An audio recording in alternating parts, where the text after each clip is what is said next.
ಭಾರತ ಸರ್ಕಾರದ ಒಂದು ಅವ್ಯವಸ್ಥೆಯನ್ನು ಎತ್ತಿ ಹಿಡಿದು ತೋರಿಸ್ತಾ ಉಂಟು. ಯಾವ ರೀತಿಯಲ್ಲಿ 2010 ಅಲ್ಲಿ ನಾವೊಂದು 2014 ಒಂದು ₹10 ಟ್ಯಾಕ್ಸ್ ಇದೆ. ಆಗ ಬ್ಯಾರಲ್ಗೆ ಒಂದು ರೇಟ್ $100 ಪರ್ ಬ್ಯಾರಲ್ ಇತ್ತು. ಈಗ ಅದೇ ಕ್ರೂಡ್ ಆಯಿಲ್ ಪ್ರೈಸ್ ಇಷ್ಟು ಕೆಳಗೆ ಇಳಿದ ನಂತರ ಕೂಡ ಇವರು ₹61 ರಿಂದ ₹62 ಟ್ಯಾಕ್ಸ್ ಹಾಕ್ಕೊಂಡು ಇವರು ಪೆಟ್ರೋಲನ್ನು ಡೀಸೆಲನ್ನು ಮಾರ್ತಾ ಇದ್ದಾರೆ ಅಂತ ಹೇಳಿದರೆ, ಅದರಲ್ಲೂ ನಮ್ಮ ಜನರು ಯಾರು ಪ್ರತಿಭಟನೆಗೆ ಹೇಳಲಿಕ್ಕೆ ರೆಡಿ ಇಲ್ಲ ಅಂತ ಹೇಳಿದರೆ ಅದರಷ್ಟು ವಿಪರ್ಯಾಸದ ಒಂದು ಈಗಿನ ಮೂಲ ಬೆಲೆ ಅಂತ ಹೇಳಿದರೆ ನಮಗೆ ₹33 ರಿಂದ ₹34 ಮೂಲ ಬೆಲೆ ಬರ್ತದೆ.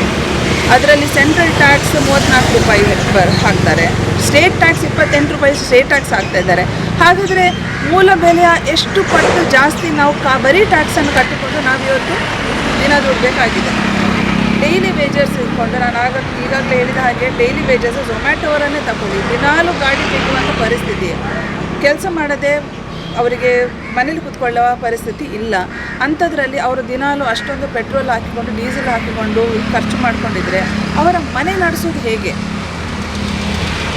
ಅಂಥದ್ರಲ್ಲಿ ಈಗ ನಮ್ಮ ಮೋದಿ ಅಭಿಮಾನಿಗಳು ಏನು ಹೇಳ್ತಿದ್ದಾರೆ ಅಂತ ಹೇಳಿದರೆ, ₹100 ಅಲ್ಲ ₹200 ಪೆಟ್ರೋಲ್ ಬೆಲೆ ಜಾಸ್ತಿ ಆದರೂ ಕೂಡ ನಾವು ಪೆಟ್ರೋಲ್ ಹಾಕಿಸ್ತೇವೆ ಅಂತ. ಸರಿ, ಹಾಕಿಸಿ, ಏನೂ ಅಭ್ಯಂತರ ಇಲ್ಲ. ಆದರೆ ಅವರಿಗೆ ಸಪ್ರೇಟಾಗಿ ಒಂದು ಮೋದಿ ಅಭಿಮಾನಿಗಳಿಗೆ ಒಂದು ಪೆಟ್ರೋಲ್ ಪಂಪ್ ಇಡಿ, ಸಾಮಾನ್ಯ ಜನರಿಗೆ ಒಂದು ಸಪ್ರೇಟ್ ಪಂಪ್ ಇಡಿ. ನಾವು ಮೂಲ ಬೆಲೆಗೆ ಎಷ್ಟು ಮಿನಿಮಮ್ ಟ್ಯಾಕ್ಸ್ ಏನೋ ಕಟ್ಟಲಿಕ್ಕೆ ಇದೆ ಅಷ್ಟನ್ನು ಕಟ್ಟಿಸ್ಕೊಂಡು ನಾವು ಸಾಮಾನ್ಯ ಜನರ ಪೆಟ್ರೋಲ್ ಪಂಪ್ನಲ್ಲಿ ಪೆಟ್ರೋಲ್ ಹಾಕಿಸ್ಕೊಂಡು ಹೋಗ್ತೇವೆ. ಅವರು ಮೋದಿ ಅಭಿಮಾನಿಗಳ ಪೆಟ್ರೋಲ್ ಕಾರ್ಡ್ ಕೂಡ ಮಾಡಿಸಲಿ. ಇದೊಂದು ಪೆಟ್ರೋಲ್ ಕಾರ್ಡ್ ಮೋದಿ ಅಭಿಮಾನಿಗಳಿಗೆ, ಇದು ಸಾಮಾನ್ಯ ಜನರಿಗೆ.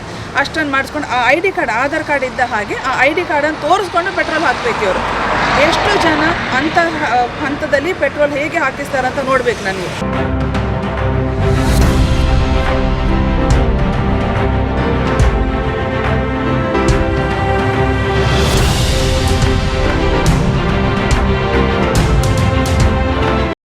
ಈಗಿನ ಕಾಲದಲ್ಲಿ ಒಂದು ₹500 ದುಡಿಮೆ ಅಂದರೆ ಕಷ್ಟ.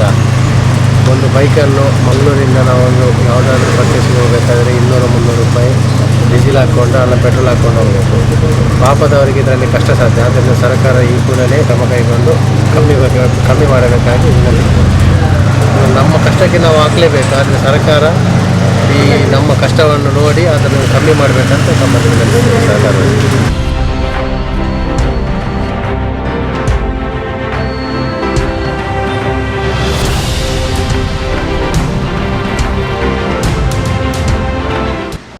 ಮೇ 2021 ಈ ವರ್ಷದ ಮೇ 4ರಿಂದ 18ನೇ ಬಾರಿ ಇವತ್ತಿಗೆ ಪೆಟ್ರೋಲ್ ಬೆಲೆ ಅಥವಾ ಫ್ಯೂಯಲ್ ಬೆಲೆ ಜಾಸ್ತಿ ಆಗಿದೆ. ಅಂಥದ್ರಲ್ಲಿ ಇನ್ನೂ ಯಾರು ಇವರಿಗೆ ತೊಂದರೆ ಇಲ್ಲ, ಮೇಲೆ ಹೋಗ್ತಾ ಇರಲಿ ಪೆಟ್ರೋಲ್ ಬೆಲೆ, ನಾವೇನು ತೊಂದರೆ ಇಲ್ಲ, ನಾವು ಹಾಕಿಸ್ಕೋತೀವಿ ಅಂತ ಇದ್ದರೆ ಸರಿ, ಮೋದಿ ಅಭಿಮಾನಿಗಳು ಗಂಟೆ ಜಾಗಟೆ ಬಾರಿಸ್ಕೊಂಡು ಪೆಟ್ರೋಲ್ ಹಾಕಿಸಲಿ, ನಾವು ನಮಗೆ ಕಮ್ಮಿ ಆಗಬೇಕಂತ ಹೇಳ್ಕೊಂಡು ನಾವು ಅದಕ್ಕೆ ಹೋರಾಟ ಮಾಡ್ತೇವೆ, ನಾವು ಧರಣಿ ಮಾಡ್ತೇವೆ.